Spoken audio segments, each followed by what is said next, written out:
So Thailand versus Cambodia, a very dangerous question. I'm sure I'll lose subscribers, probably start at least 3 arguments in the comments section below, and maybe even get banned from Southeast Asia.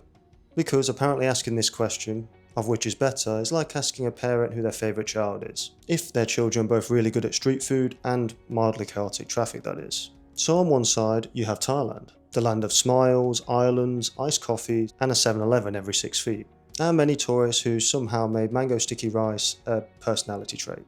But on the other side, you have Cambodia, with ancient temples, hidden islands, and surprisingly, some of the friendliest people you'll ever meet. And also an army of tuk-tuk drivers everywhere you look, at least in the major cities. And the internet loves to compare them like it's some kind of travel UFC fight. But both Thailand and Cambodia offer rich culture, beautiful landscapes, and unforgettable experiences. So in this video, I'll be comparing the two, to see which is better for you to visit in 2026. So let's start with the first section.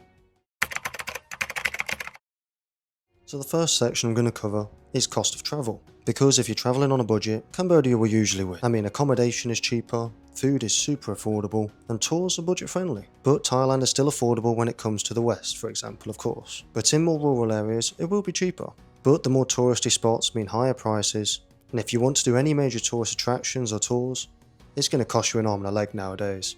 Even more so than when compared to Cambodia. So this round I give it to Cambodia as far as cheaper cost of travel, but the gap isn't as big as you might think. There's some things here in Cambodia that will cost the same as in Thailand, but then there's other things that will cost a half or even third of the price. It really does depend. But overall, yes, Cambodia is going to be cheaper in general, especially when it comes to cost of travel. I mean, for short distance tuk-tuks, I cannot believe how cheap they are. I can travel to the complete other side of the city just for $1 or barely $2, which is always nice. So yes, Cambodia wins this round anyway, I think. Now let's talk about food, because Thailand's food is known worldwide and has a huge variety, there's no argument there. I mean, Thailand is a food paradise. Think pad thai, mango sticky rice, spicy curries. It's world famous for a reason. But that doesn't mean you should count Cambodia out.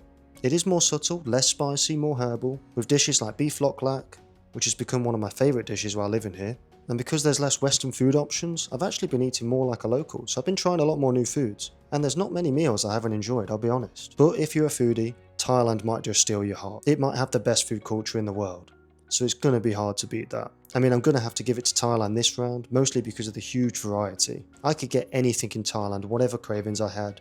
I could satisfy them no problem. I mean, the food markets in Thailand are almost unbeatable. You can get almost anything. And that might be one of the biggest things I miss actually from Thailand since I moved here.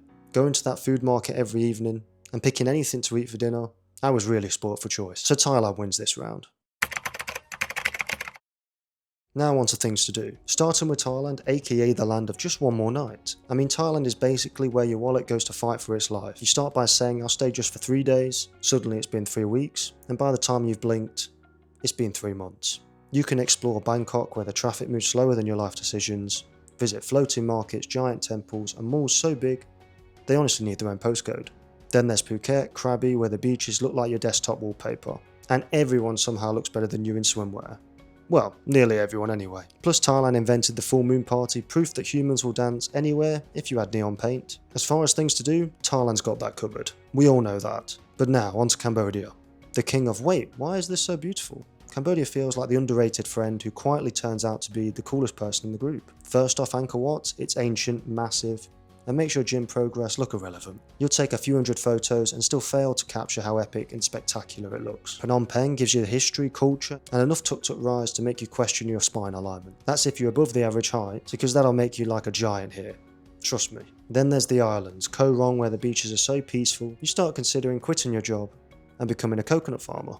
So the real winner of this round? Well, Thailand is for the people who want chaos, parties, shopping, and food at 2 AM. Cambodia is more for the people who want history, quieter beaches, and the feeling of discovering somewhere before your friends do. But as for which is better as far as things to do, honestly it does depend, but as for right now I think Thailand does win this round, just because it has so much more to do. As a country it's definitely more westernised and commercialised, so the list of activities is almost endless. And that's obviously including the many tourist attractions you can go do and visit. I mean, I've heard people say Cambodia doesn't have many tourist things to do, especially once you've done the major ones. There's not too many left, so if you get bored easily, and want the more chaotic lifestyle, and the ability to do something different every day, then yes, Thailand right now is going to win this round, hands down. So we'll give it to Thailand as far as things to do, but I think that one was going to be obvious, for most of you. Now, let's talk about the people, because honestly, they can make or break your trip wherever you go. In Thailand, locals are known for their friendliness. It's often called the land of smiles for a reason, and you'll notice that right away. But I will say some locals are starting to have enough of certain tourists who ruin it for the rest of us. But in Cambodia, the people are incredibly warm and genuine too, but in a different way. It feels more personal, and obviously less commercial. And if you ever struggle with something or need help, the Khmer people so far have been super friendly to me. And as for someone who prefers to keep to their own company, mostly, I've found myself interacting with locals more here. I can't help myself. And that's unlike me normally. I'm more of a headphones in and walk type of guy. But here I don't really do that. It's kind of crazy. Even though the country has gone through difficult history, the kindness and resilience of the Cambodian people really stand out. And you will see it right away when you get here. I mean, to boil it down to one sentence, if you want a more polished, tourist-friendly experience, Thailand wins. But if you want deeper, more personal interactions, Cambodia wins. Either way, you're going to meet some amazing people, but for me, Cambodia wins this round. I can't praise them enough, and it's actually one of the main reasons I chose to move here, after Thailand, because everyone is super nice and helpful, and in Siem Reap at least their English is pretty good. A lot better than my Khmer anyway. That still needs a lot of work. So I'm going to give it to Cambodia for this round. Now the final round is travel convenience. Because you can travel both the countries, I would say both of them are easy to travel, but if you've been to Thailand, then it's hard to argue against it. I mean, Thailand is easier to travel around, better transport, more infrastructure, and tons of tourist support. There's reasons Thailand is known as the king of Southeast Asia for tourists, because it's so easy to see everything, because it's being completely commercialised. But Cambodia? Yes, it's a bit more of an adventure, the roads can be rough, especially when you're not in major cities like Siem Reap or Phnom Penh, but that's part of the experience. And to compare these two on travel convenience isn't 100% fair, because Thailand is ahead of Cambodia in that part for sure. They've had years to get a head start and making it easy for tourists. But Cambodia in a few years I think will catch up. You can still get a bus from city to city, or even a quick flight between Phnom Penh and Siem Reap. It's not impossible or even difficult to travel around, and even in the cities themselves, a tuk-tuk will take you anywhere you need to go. But when you compare it to the king of this in Thailand, it's never going to win. Not yet anyway. So this final round, I have to give it to Thailand. It's hard not to. So after discussing which country is better for cost of travel, food, things to do, the people themselves, and the travel convenience, after each round we do have Thailand just coming out on top at 3-2. But that doesn't necessarily mean it's the winner for everyone.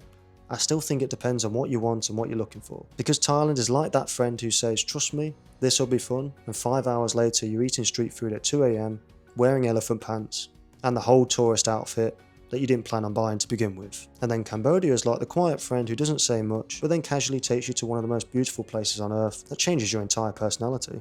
So if you want wild nightlife, endless tourism activities, massive shopping malls, nice beaches with a few tourists, and enough street food to destroy your diet permanently, Thailand wins. But if you want ancient temples, peaceful islands, rich history, fewer crowds, and the feeling that you've discovered a hidden gem, Cambodia wins. So as for which is better, the only correct answer in my opinion is you go to Thailand for the party, but you go to Cambodia for the plot. And if anybody asks which is better, just say both. I'm culturally sophisticated. That way nobody can argue with you, and you sound way smarter than you actually are.